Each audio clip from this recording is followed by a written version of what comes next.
hence for unhappiness. Whereas if I'm here to be known, which means my weaknesses, my failures, whether it's my failure in Cambridge, my failure here, whether it's the anxiety, then you see a real person. Whether it's the mistakes, you see a real person. And that's a much better teacher, much more accessible, I hope, than the facade perfect who is there about to be validated. And again, beyond the fact that it's so much more fun for me being here, because what I'm doing now is sharing with you. Obviously, I'm sharing parts of myself with you, and I'm sharing the field that I'm so passionate about and care about so much. To be known rather than to be validated. Easier said than done. But the benefits, especially the long-term benefits, are immense. Absolutely immense.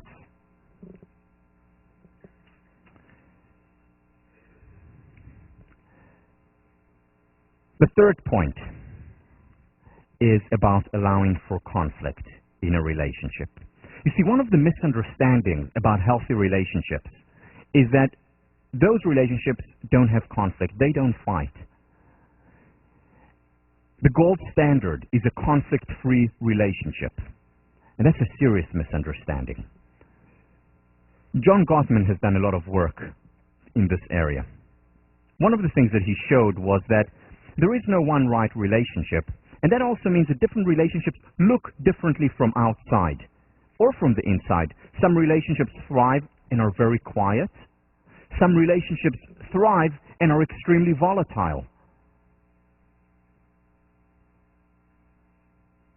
Both can succeed. There is no one right form of relationship, and there are numerous permutations and variations on this. But while there is no one right relationship, one thing that Gottman has found is that in all those relationships, whether they're volatile or very peaceful and quiet or somewhere in between, they all have conflicts. And on average, again, this is an average because it can be 10 to 1, it can also be 3 to 1. But on average, they have one conflict for each 5 positive interactions. Now, that doesn't mean now going home and telling your partner, we've already had 7 good interactions, let's fight. Certainly not that. But that is what he has seen when he studied hundreds and thousands of thriving couples. That was more or less the average of conflict per positive interaction. This statistic, by the way, helped me a lot, because whenever Tommy and I used to fight, and yes, we do fight at times, I used to say, oh, what's wrong? Versus now, I say, okay, it's natural. Let's see how we can resolve it, what we can learn from it, how we can grow from it. That doesn't mean I enjoy or that we seek conflict. It's awful, and sometimes it hurts very deeply. But at the same time, to understand it's natural. And just like we give ourselves the permission to be human on an individual level, it's important that we give our relationship the permission to be human and humane. People who have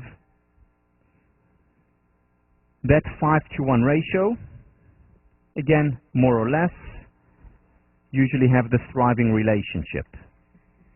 People who have a lot less than 1 to 5 ratio, meaning 100 to 1, the relationship in the long term does not thrive, nor do people who have many more conflicts than positive interactions. So neither extremes are good. The importance of conflict is that it immunizes. Let's look at the natural or physiological level of immunity. What would happen to a person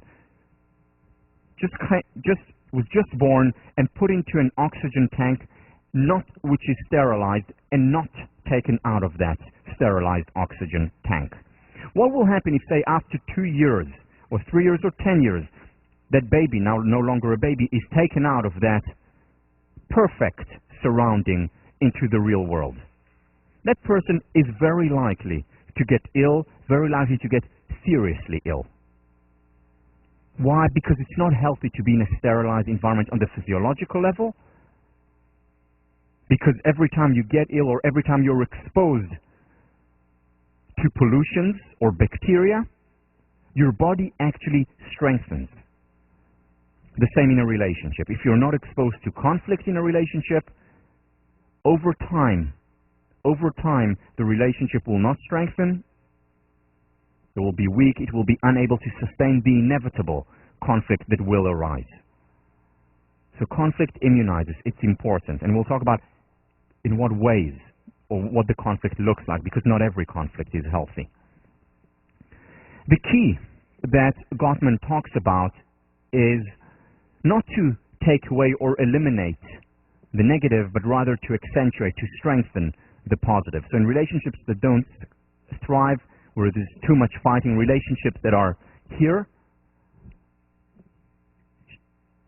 just accentuate the positive. If you're here and there are no conflicts, well, that means maybe that we're suppressing things, emotions, disagreements. In other words, we're not about being known, and we need to move on and reveal ourselves, open up, and share. Here are some ways of accentuating the positive. So you remember in the book in Happier, I talk about happiness boosters. These are mini activities. Could be anywhere from a minute to 3 hours of doing things that are both meaningful and pleasurable to us. So just like we have happiness boosters that can have a trickle effect for the rest of our lives, we can also have love boosters.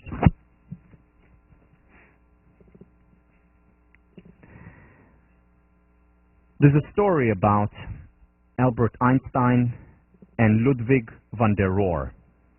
Ludwig van der Rohe was one of the founders of quantum physics. And when Ludwig van der Rohe wrote Einstein a letter saying to him, I want to interest you in this new fascinating field of quantum physics. I want your support. Einstein was a big shot at the time. Einstein responded with a letter, and in the letter said to Ludwig van der Rohe, I'm not interested in quantum physics. What I'm interested in I'm not interested in the details. What I am interested in is what God thought about when He created the world. I'm not interested in the details. I'm interested in what God thought about when He created the world. To which Ludwig van der Rohe wrote back saying, God is in the details. The same with love. Love is in the details. Love is not in that 1 week or 2 months around the world cruise. Love is not in that 5-carat diamond ring. Yes, these things are wonderful. They certainly lead to a spike in well-being, sometimes to a spike in love. But they're not what sustains a happy relationship. What sustains a happy relationship are the details, the little things, the day-to-day rituals, the touch, the gaze, the meal together. Mini love boosters also sustain. I got this idea from Peter Frankel, who is from the Ackerman Family Center in New York. And what he talks about are 60-second pleasure points throughout the day, whether it's a passionate kiss, whether it's just a hug where you just hold one another, whether it's just sending a text message to your partner saying how much you love them and miss them. The little things. And what they found was that these little things made the big difference. Again, yes, the big things also make a difference, and I'm not belittling them. But that just leads to a spark. To sustain happiness, it takes time, and it takes work. It takes commitment. A relationship is made extraordinary by focusing on these details, on these day-to-day activities. And how we do that, we demonstrate interest by asking, so, how was your day, sweetheart? Or, tell me more about what you have just done. Or, what have you been thinking? Or, you look a little bit down. Anything I can do? Demonstrate interest. Create love maps. Get to know the other person, what they like, what they don't like, and how they like it. Again, the little things, such as touching, such as smiling, such as flowers, such as remembering the important dates, men. Today it's much easier, we have the computer reminding us. Have many reminders. Talking from personal experience. Pay compliments. Pay compliments to your partner. Don't take for granted. Remember the word appreciate. Two meanings. To pay a compliment to someone, oh, you look wonderful. Oh, this was so great. Thank you so much for thank you for thinking of me. Paying compliments, appreciating, makes the good appreciate. And when we don't appreciate, when we don't pay compliments, the good depreciates. Mark Twain, I can live for 2 months on a good compliment. Don't take him literally, though. Let me share with you a story. This is my father-in-law and his wife. My father-in-law is a graduate of Harvard Law School, very bright, very smart, and married to, her name is Ami, married to a lovely woman, Rachel.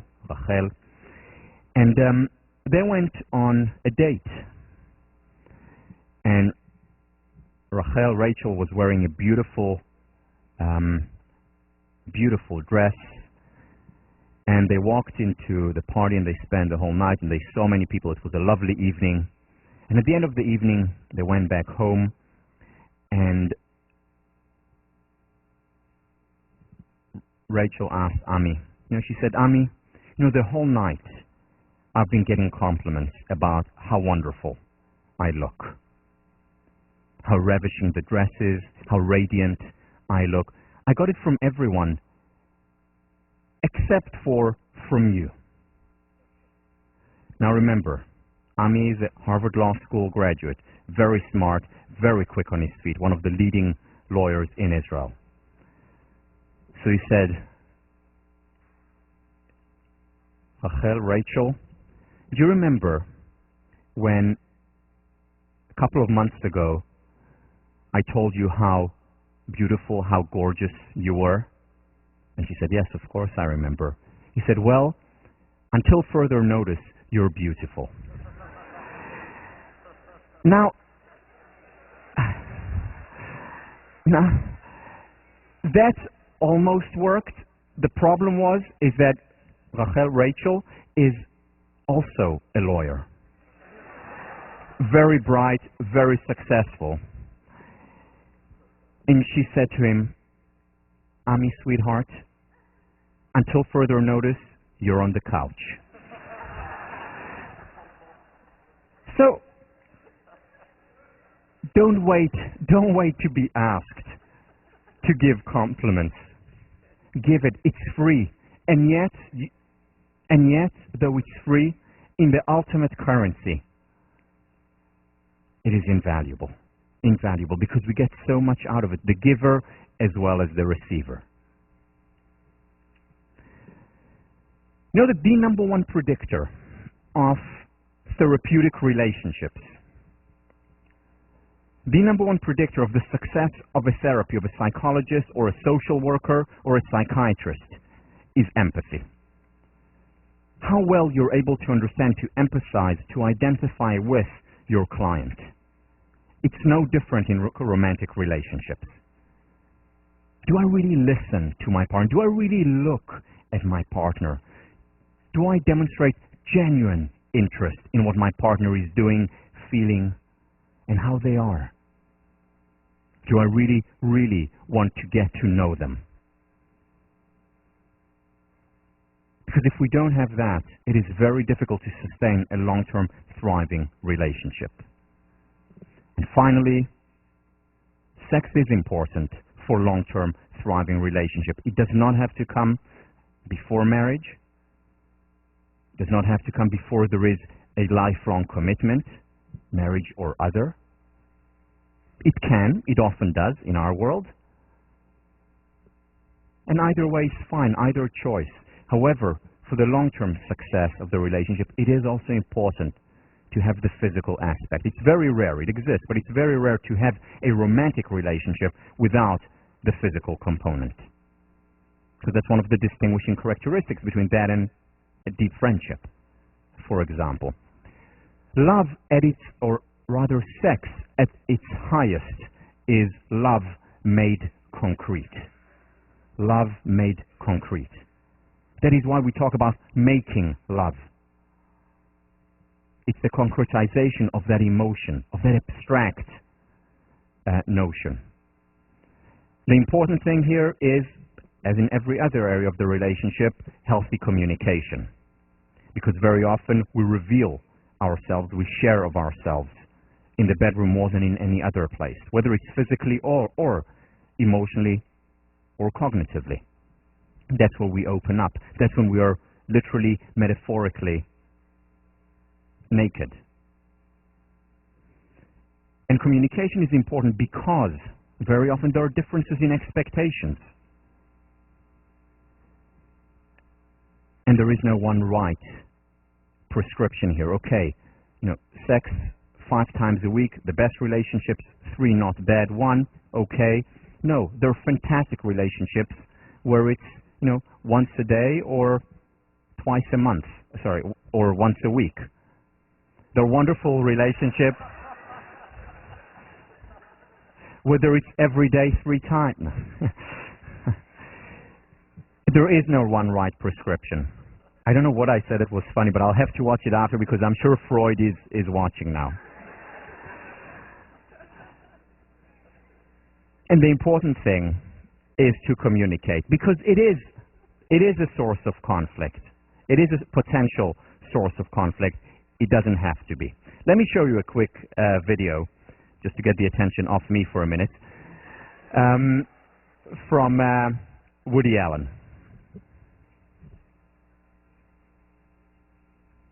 That day in Brooklyn was the last day I remember really having a good time. We never have any laughs anymore is the problem. I've been moody and dissatisfied. How often do you sleep together? Do you have sex often? Hardly ever, maybe 3 times a week.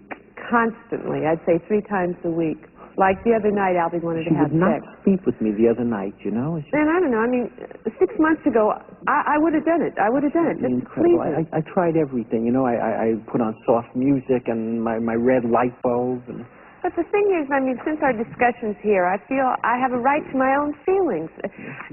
I think you would have been happy because I really asserted myself. The incredible thing about it is I'm paying for her analysis, and she's making progress, and I'm getting screwed. I don't know, though. I feel so guilty because Albie is paying for it. So, so I do feel guilty if I don't go to bed with him. But if I do go to bed with him, it's like I'm going against my own feelings. She's making progress, and I'm not making I don't know. I progress. can't win. And her progress is Sometimes I think progress. Sometimes I think I should just live with a woman.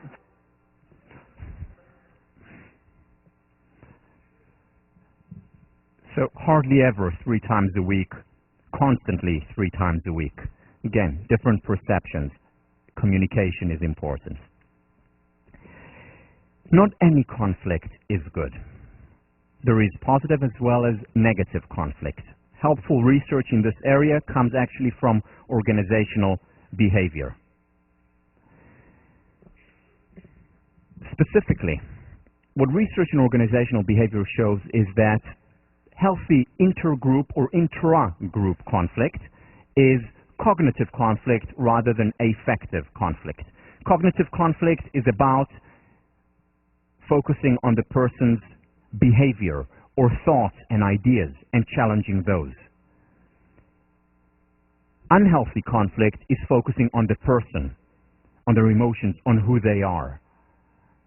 And when I attack someone for who they are, the person, their emotion, that is not healthy. Not for a group, not for couples. At the same time, I can disagree, we can have conflict when we focus on the ideas, the thoughts, and the behavior. Let me show you an example. Here is an example of focusing on the person. You are so inconsiderate. This is not the behavior, this is the person. Focusing on the behavior. Do you mind putting down the toilet seat when you're done? It may be as a result of the same thing. You didn't put the toilet seat down. One response, you're so inconsiderate. That's the person versus the behavior. Another example. You're such a slob. You promised to throw away the garbage. I can't trust you. That is an attack on the person. Yeah, I think so. Versus, it upsets me to return to a dirty home after we agreed that you would throw away the garbage. Same event, very different approach, very different results to these criticisms.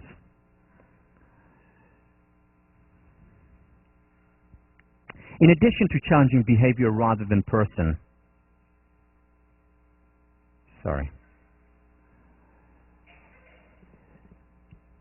it is important to avoid hostility, insult, and contempt.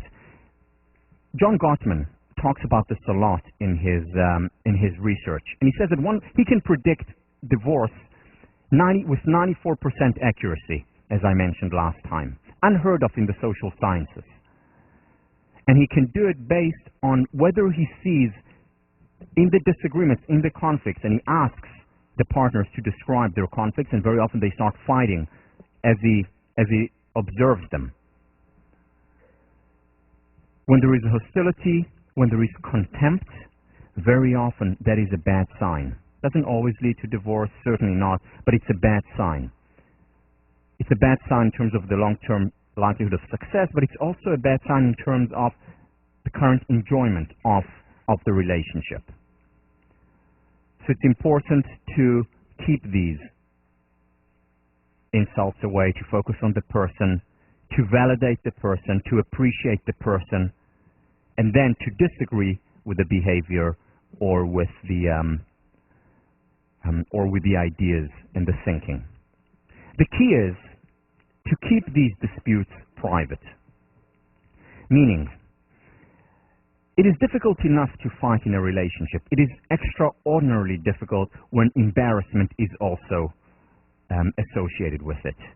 So couples who shout at one another when they're with others, or when they show contempt when other friends are there, that is extremely destructive, extremely unhelpful.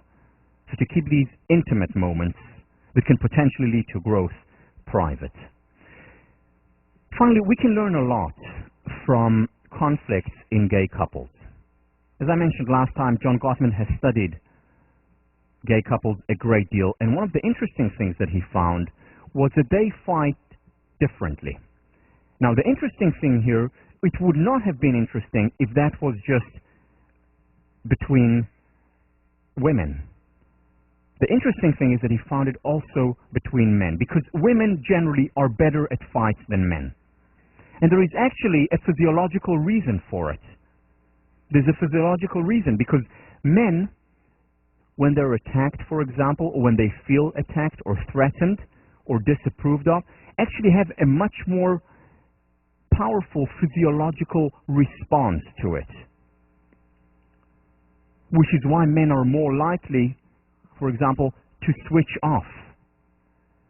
It's not just because they're men. It's because there are real physiological differences there. Where a woman, for example, who is criticized will feel it. No one enjoys it. But a man, again, these are all averages. It doesn't mean all men or all women. But on average, men will feel it in a much more intense way, and then will try to protect themselves. And one of the way of protecting ourselves is by switching off, avoiding rather than coping. Whereas women are much more comfortable. Even on the physiological level, I'm not talking about the interpretation of that physiology, but on the physiological level, they are much more comfortable handling and dealing with this dis-ease or discomfort of an argument. So the first thing is to know it, whether you're a man and you understand, well, I shouldn't switch off, I know I'm uncomfortable, it's part of my nature, accept it, and then you can cope rather than avoid. Or with women, to have more empathy and understand that their partner's experience is not the same as their experience. But here's the interesting thing. In gay couples, men or women, we see an enhanced, a better ability to disagree. For example, how do they do it? First thing, more positive, more humor, more affection, more touching, whether it's the men or the women.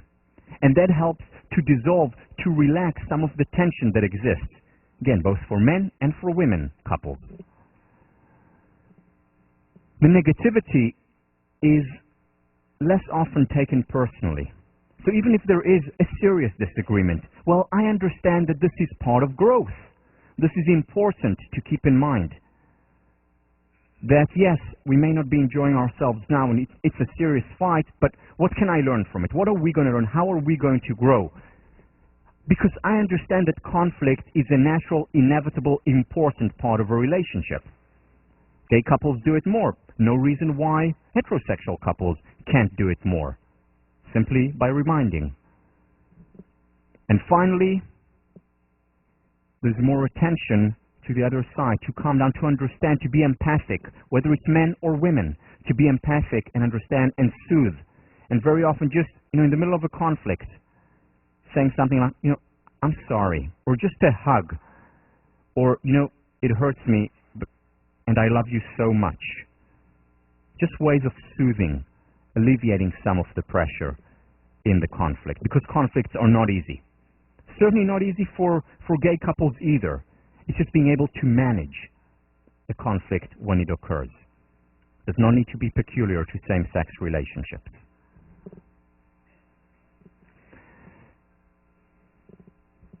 We know the golden rule, do not do unto others what you would not have done unto yourself. We talked about the platinum rule, do not do unto yourself what you would not do unto others, when we talked about perfectionism and the permission to be human. So here is the titanium rule. Do not do unto those close to you what you would not have done unto others who are not so close to you. How often in the street or when you've just met someone do you shout at them or find other ways of showing contempt or insult? Being aggressive or passively aggressive? How many times do you do that to strangers? They really would have had to do a terrible, awful thing for you to express contempt or hostility or anger toward them.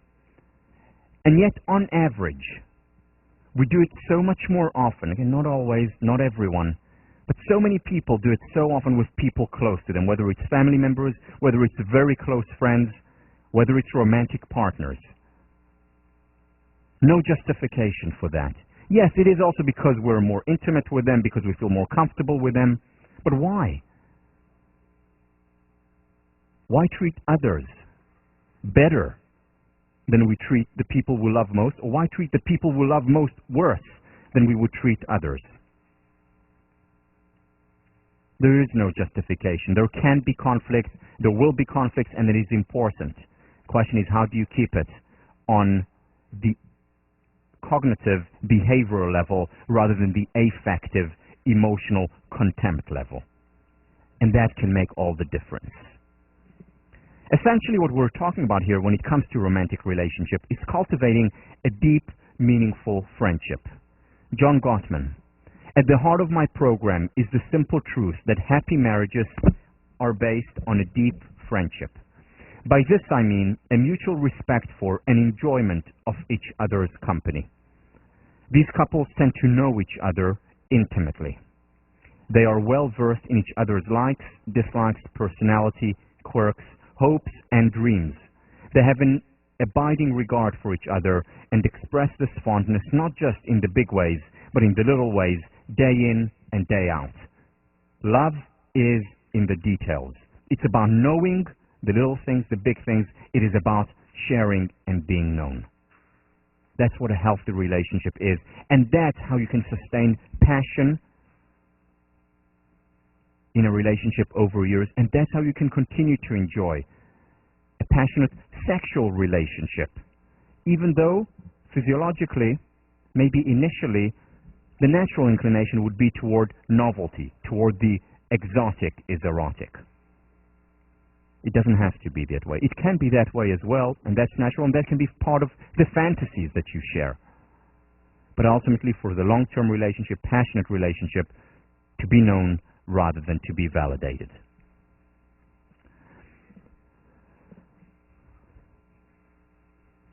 Finally, the fourth component of a healthy relationship, and I'll just touch on it now and we'll finish it up next week, positive perception.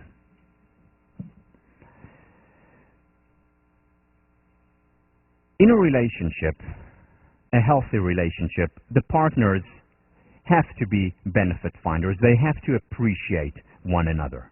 Because remember, if we don't appreciate, the good depreciates.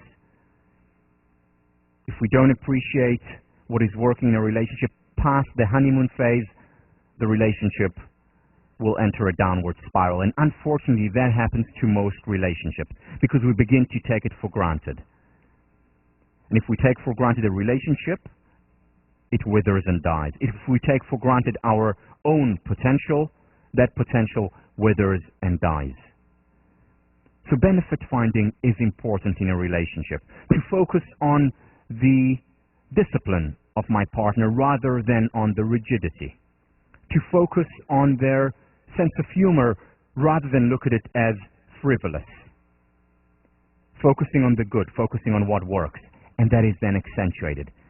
However, successful, thriving couples take this a step further. They're not just benefit finders. They have what Sandra Murray calls positive illusions. In other words, they think of their partner more than other people think of them. So the experiment that Sandra Murray did was the following. She asked couples to evaluate one another's strengths. And then she asked other people who are close to these two partners to evaluate their strengths.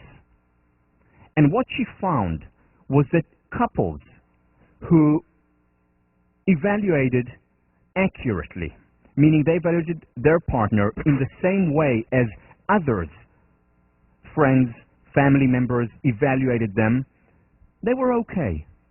They were okay together.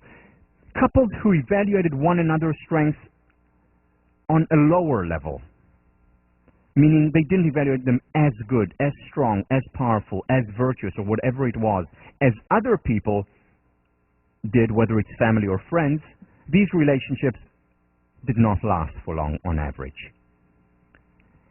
Couples who evaluated each other at a higher level, meaning as better than friends evaluated them, as better than family evaluated them,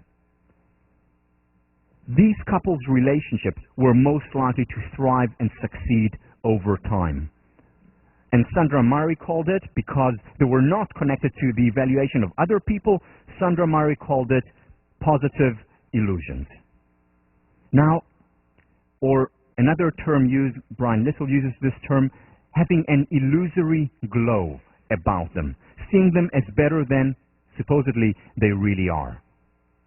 Now, I agree partially with Sandra Murray. I agree with her that it is important to have these high, more positive evaluations. The one thing I disagree with Murray is on the use of the word illusion, because I don't think that is an illusion. In fact, it is very real. It is very real because it becomes a self-fulfilling prophecy. And here I'm introducing a new term in addition to benefit finding, benefit creating. Seeing things that were not there or that other people have not seen and then making it real. I mean, think about it in another domain. Was Marva Collins detached? Did Marva Collins have positive illusions about her students? Not at all. I would argue that the other teachers were detached because they didn't see that potential in their students.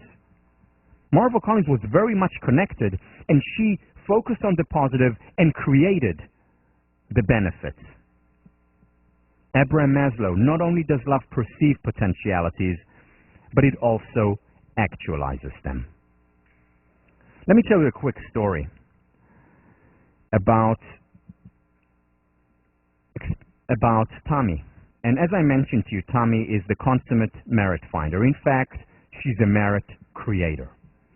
So this was at a time when Tommy was 8 months pregnant.